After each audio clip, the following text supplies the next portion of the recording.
wabarakatuh. Om Swastiastu, Namo Buddhaya, salam kebajikan.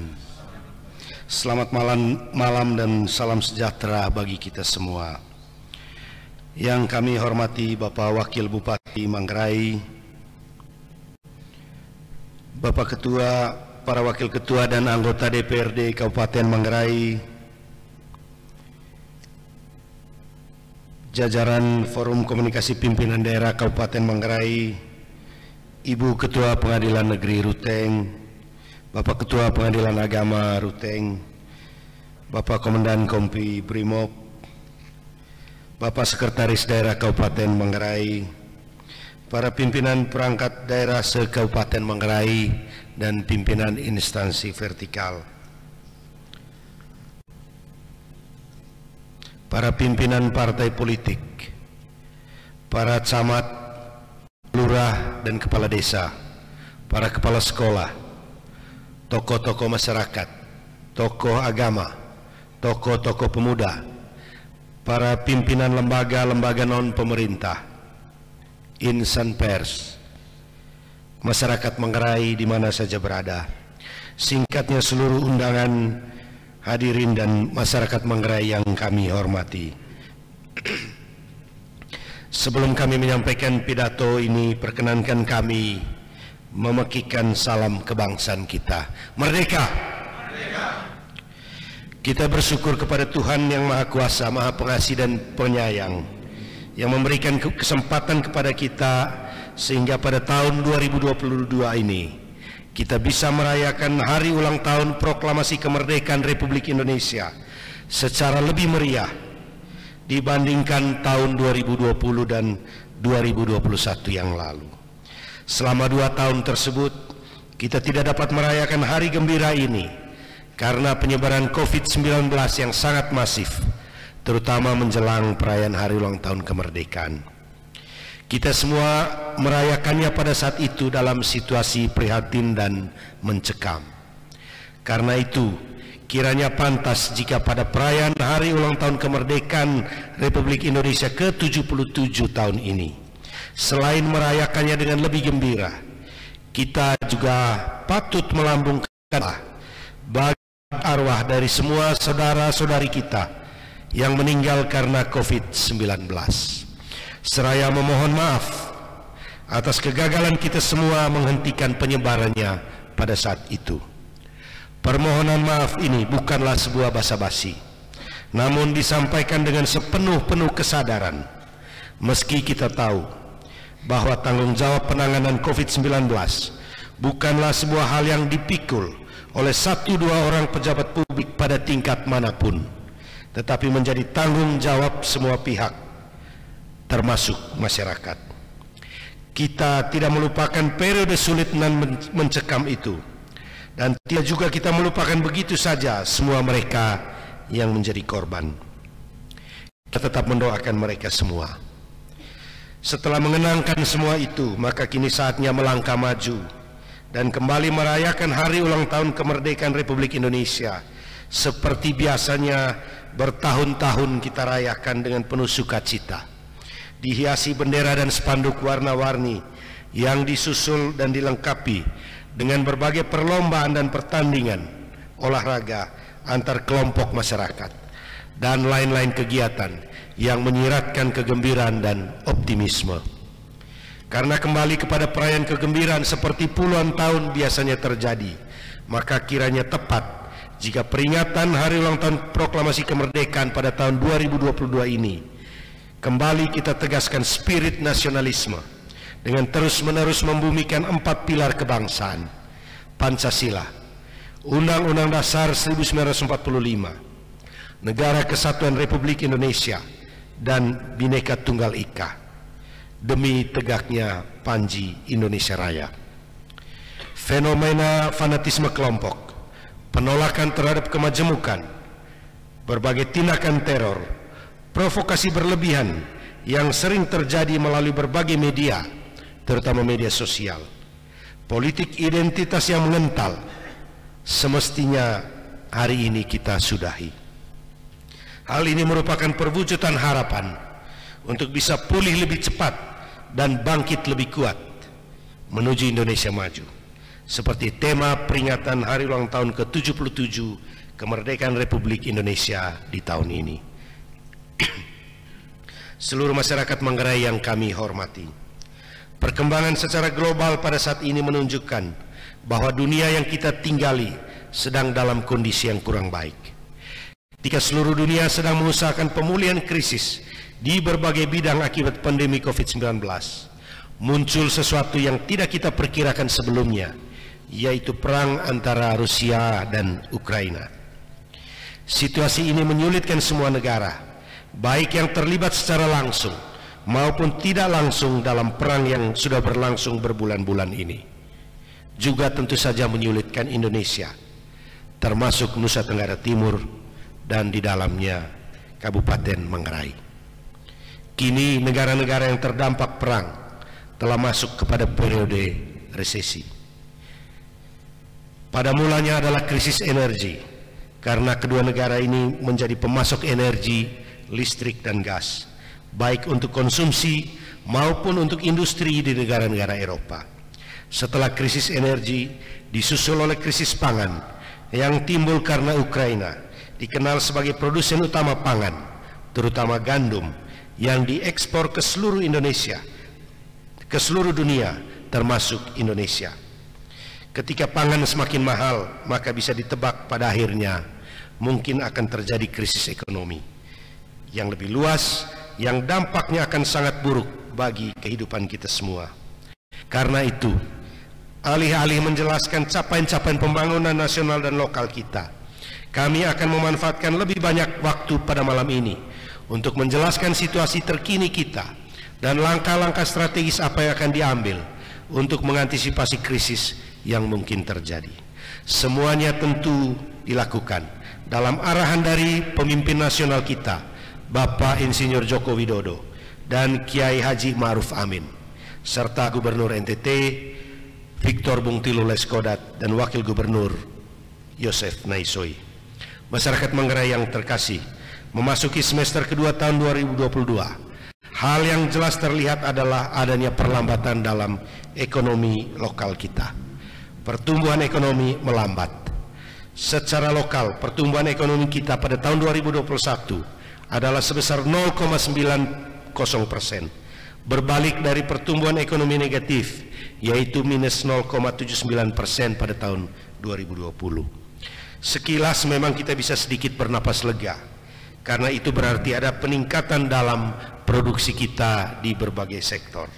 Namun di sisi lain, tanpa disadari kita mengalami kenaikan dalam harga-harga kita secara umum di Manggarai, yang kita kenal sebagai inflasi. Kombinasi antara melambatnya pertumbuhan dan naiknya harga-harga inilah yang dikenal sebagai stagflasi. Kondisi di mana ekonomi kita stagnan, tidak bertumbuh atau bertumbuh sedikit, tetapi harga-harga secara umum sedang merangkak naik. Dampaknya jelas, pendapatan masyarakat akan tetap terasa kurang, karena pendapatan yang jumlahnya masih sama digunakan untuk membeli barang-barang yang sama, tetapi dengan harga yang lebih mahal. Bagi kita di Manggarai, ancaman terjadinya krisis energi dan krisis pangan, serta dampak ikutannya berupa fenomena stagflasi, bukanlah sesuatu yang jauh dan mengada-ada. Pertama, krisis energi. Tingkat kepemilikan kendaraan bermotor di Kabupaten Manggarai adalah salah satu yang tertinggi di Provinsi Nusa Tenggara Timur. Ini berdampak pada penggunaan bahan bakar yang sangat tinggi. Di satu sisi, penggunaan bahan bakar memang memenuhi kebutuhan mobilitas barang dan orang yang cukup tinggi sebagai dampak dari bergerak kembalinya roda perekonomian lokal kita. Namun di sisi lain, itu cukup menyulitkan keuangan pemerintah pusat, karena sebagian besar masyarakat masih menggunakan bahan bakar bersubsidi pada kondisi di mana Indonesia tidak bisa memenuhi semua kebutuhan bahan bakarnya dari produksi dalam negeri. Dengan kata lain, kita sudah tergantung pada bahan bakar dari negara lain, termasuk Rusia, yang saat ini mengetatkan produksi dan ekspor bahan bakar karena perang. Itu artinya kita menghadapi situasi sulit. Persediaan BBM terbatas, tetapi kebutuhan BBM sudah terlanjur tinggi dan harus dijual kepada masyarakat dengan subsidi dari pemerintah agar harganya tetap terjangkau. Karena itulah, maka pemerintah pusat dan pemerintah daerah di seluruh Indonesia menempuh jalan mempercepat berbagai riset pengembangan kendaraan berbahan bakar listrik yang dengan demikian tidak membutuhkan bahan bakar minyak. Selain itu, untuk mengurangi beban subsidi yang memberi beban berat bagi APBN kita, pemerintah melalui Pertamina akan merapikan kembali proses distribusi bahan bakar minyak kepada masyarakat untuk memastikan bahwa subsidi bahan bakar minyak hanya dinikmati oleh yang berhak. Dalam hal ini dinikmati oleh masyarakat kecil yang memang membutuhkan. Pada saatnya, pada tahun mendatang, semua pemilik kendaraan harus mendaftarkan kendaraannya berbasis surat tanda nomor kendaraan STNK untuk dapat diketahui apakah layak mendapat subsidi bahan bakar minyak atau tidak. Yang kedua, krisis pangan. Sama seperti krisis energi, krisis pangan pun bukan sesuatu yang tidak mungkin terjadi. Malah dalam penilaian kami, krisis pangan akan lebih cepat terjadi di Manggarai jika kita semua tidak bergerak cepat untuk mengantisipasinya. Untuk kita di Manggarai, krisis pangan global akan masuk setidaknya melalui dua cara berikut. Pertama, pasokan gandum yang mengakibatkan harga bahan-bahan makanan bahan gandum seperti roti, kue, mie instan, dan lain-lain. Kedua, terbatasnya pasokan gas baku pembuatan pupuk untuk pertanian yang berdampak pada makin mahalnya harga pupuk, baik pupuk bersubsidi maupun pupuk non-subsidi. Kalau harga pupuk bersubsidi mahal, maka pemerintah pasti akan mengurangi kuota pupuk subsidi.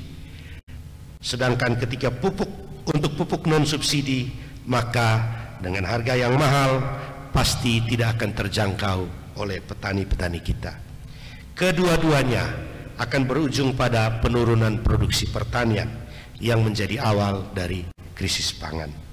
Hal ini juga diperparah dengan terjadinya perubahan iklim yang ditandai oleh berubahnya pola hujan dan musim kemarau pada tahun 2022, berakibat pada ketidakpastian musim tanam dan berkurangnya hasil panen kita. Kita semua kiranya sudah mengetahui bagaimana hujan yang terlalu panjang menyebabkan tidak adanya atau kurangnya hasil perkebunan kopi, kakao, dan cengkeh dari para petani kita. Selain itu, pada sebagian lahan pertanian terutama di wilayah Satar Mese, kombinasi antara perubahan iklim dan tidak bersedianya petani sawah melakukan pergiliran tanaman telah mengakibatkan sulitnya hama dan penyakit tanaman dibasmi oleh pestisida apapun, sehingga menyebabkan terjadinya gagal panen. Kombinasi dari berbagai tersebut pada akhirnya berakibat pada berkurangnya produksi dan lagi-lagi menjadi awal dari krisis pangan. Yang kiranya menyebabkan Bapak Presiden Insinyur Joko Widodo di berbagai kesempatan memberikan peringatan kita semua mengenai kesulitan-kesulitan yang mungkin akan kita hadapi di masa mendatang. Pertanyaannya bagi kita pada hari ini, pada malam menjelang perayaan hari ulang tahun kemerdekaan ke-77 ini adalah, apakah langkah-langkah yang dapat kita lakukan supaya berbagai gambaran buruk tersebut tidak terjadi? Pertanyaan ini mengantar kepada langkah-langkah yang harus kita lakukan sebagai bentuk antisipasi.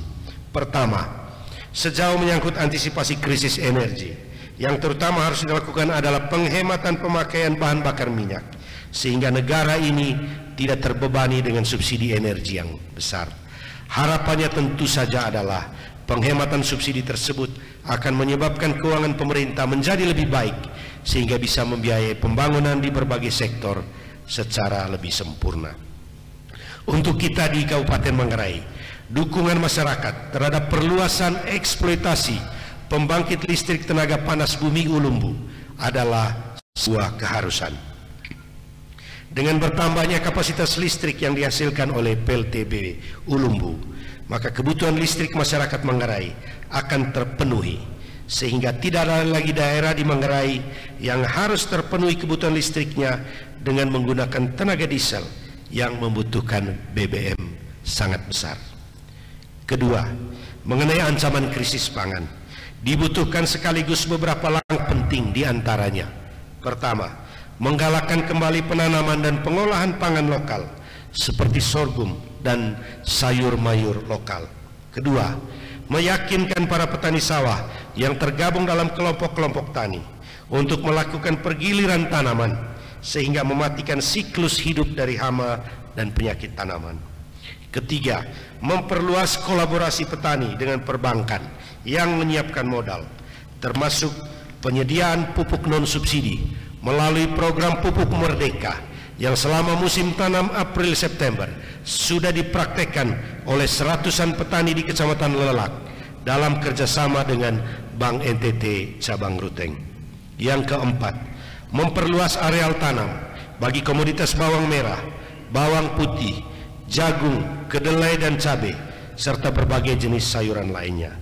Pada tahun 2022 ini, pemerintah Kabupaten Manggarai mulai melakukan uji coba kembali penanaman bawang merah di Kecamatan Satar Mese, perluasan lahan penanaman kedelai di 11 kecamatan, dan perluasan lahan penanaman bawang putih di 3 kecamatan. Yang kelima, perbaikan proses distribusi berbagai hasil pertanian, terutama hortikultura, supaya kembali bisa menguasai dan memenuhi pasar impres Ruteng dan pasar lainnya di Kabupaten Manggarai. Yang keenam, terus meningkatkan upaya mekanisasi pertanian melalui bantuan alat dan mesin pertanian kepada kelompok-kelompok tani produktif. Yang ketujuh, memperbaiki kondisi infrastruktur jalan, jembatan dan irigasi pertanian yang dibiayai baik melalui dana alokasi umum, dana alokasi khusus maupun pinjaman daerah. Berbagai langkah-langkah pokok di atas bersamaan dengan begitu banyak program lainnya niscaya akan berdampak pada peningkatan produksi dan pada titik tertentu akan mengurangi ancaman kenaikan harga atau inflasi karena ketergantungan kita kepada produksi pertanian dari luar daerah. Apa yang kami sampaikan ini adalah untuk menegaskan kepada kita semua bahwa ancaman memang nyata, tetapi tindakan antisipasi kita akan sangat menentukan seberapa baik atau buruk kondisi kita.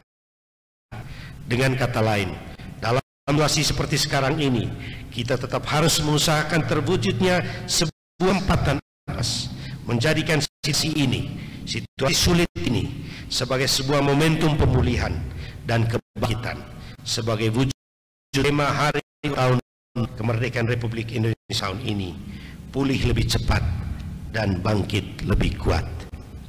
Masyarakat Manggarai yang kami hormati, tantangan di bidang ekonomi barulah satu dari sekian banyak tantangan dan persoalan yang kita hadapi dan akan senantiasa. Kemiskinan, masih buruknya infrastruktur kita, masih banyaknya anak-anak yang menderita gizi buruk, tingginya angka stunting, terbatasnya lapangan kerja bagi generasi muda kita, akses dan mutu pendidikan yang masih perlu peningkatan, adalah sekian banyak hal yang masih menunggu untuk kita selesaikan. Sayang bahwa kita tidak punya jalan pintas untuk menyelesaikan semuanya. Sebagaimana memerdekakan Indonesia juga membutuhkan tahun-tahun sulit penuh tantangan. Tapi kami kira kita memang tidak butuh jalan pintas. Kita butuh kerja keras, keringat dan air mata. Kita juga butuh berbagai perdebatan yang tulus ikhlas, saling mengingatkan dan memberi masukan satu sama lain. Kita sadar bahwa bukan kekuatan satu orang saja yang membuat Manggarai ini maju, tapi kerjasama dari semua orang yang datang dari berbagai latar belakang yang berbeda dengan kelebihan dan kekurangannya masing-masing. Dalam semangat dan kesadaran bahwa dibutuhkan peran dari begitu banyak pihak dalam mewujudkan kemajuan pembangunan, sepatutnya kita berterima kasih untuk semua pihak. Untuk pemerintah pusat yang memungkinkan pendanaan melalui dana alokasi khusus bidang kesehatan, sehingga Rumah Sakit Pratama bisa dibangun tahun ini di Riau.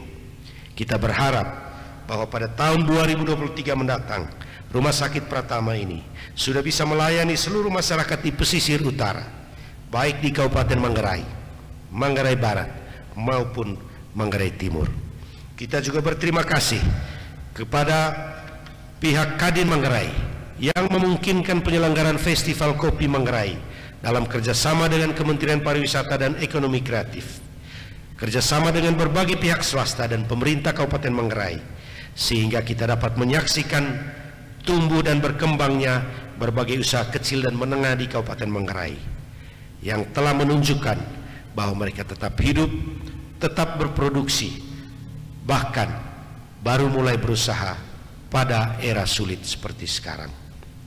Masyarakat Manggarai yang terhormat, untuk lebih mengenalkan Manggarai kepada pihak-pihak luar, pemerintah telah menetapkan sebuah tagline sebagai semboyan pariwisata kita. Tagline tersebut adalah Manggarai, the land of harmony. Semboyan ini menunjukkan kekayaan dan keunikan budaya, religi dan alam sebagai potensi pariwisata kita. Semboyan ini juga mengacu kepada kekuatan untuk mensinergikan semua pemangku kepentingan, mensinergikan semua dimensi dan semua unsur pariwisata. Land mengacu kepada tanah yang adalah unsur kosmos yang menjadi sumber kehidupan, sumber keindahan, dan sumber kedamaian. Land itu juga mengacu kepada Nucalale, tanah ini, tanah pulau yang subur dan memberikan kelimpahan, dan berharap akhirnya menghasilkan keharmonisan. Land itu juga mengacu kepada Kuni Agukalo, tanah kelahiran kita, kampung halaman, tanah tumpah darah Manggarai.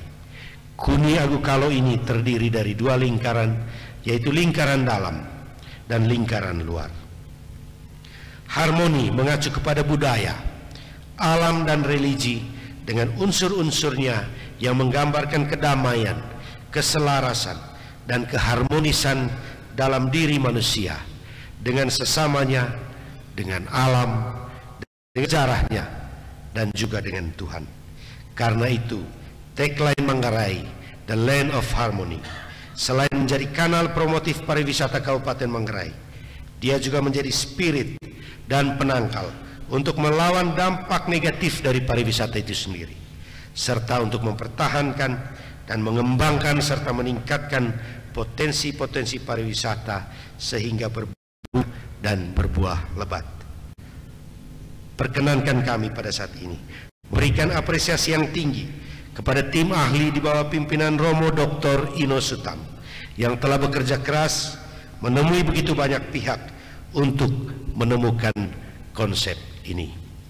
Apresiasi yang sama juga kita sampaikan kepada seluruh aparat keamanan TNI Polri yang memungkinkan pelaksanaan pembangunan bisa berjalan lancar karena terciptanya stabilitas keamanan yang terjamin dan terjaga dengan baik. Kita mengetahui bahwa sudah terdapat banyak aksi-aksi kolaboratif yang sudah mulai berjalan dan diharapkan akan terus meningkat, yang melibatkan begitu banyak pihak: TNI, Polri, Kejaksaan, tokoh-tokoh agama, tokoh-tokoh masyarakat, lembaga-lembaga non-pemerintahan, para pegiat budaya, lembaga-lembaga adat, kelompok-kelompok perempuan, kelompok ekonomi kreatif, pegiat kesenian daerah, kelompok orang-orang muda, partai-partai politik, organisasi sosial kemasyarakatan, para pengusaha, kelompok difabel, para penyintas ODGJ, para penderita HIV/AIDS, dan kelompok-kelompok masyarakat lainnya. Semuanya bekerja sama dengan sebuah cita-cita agar semua komponen berperan yang sama dan mendapat perhatian yang sama dalam pembangunan di Manggarai, sehingga tidak ada yang tertinggal dan tidak diperhatikan. No one left behind.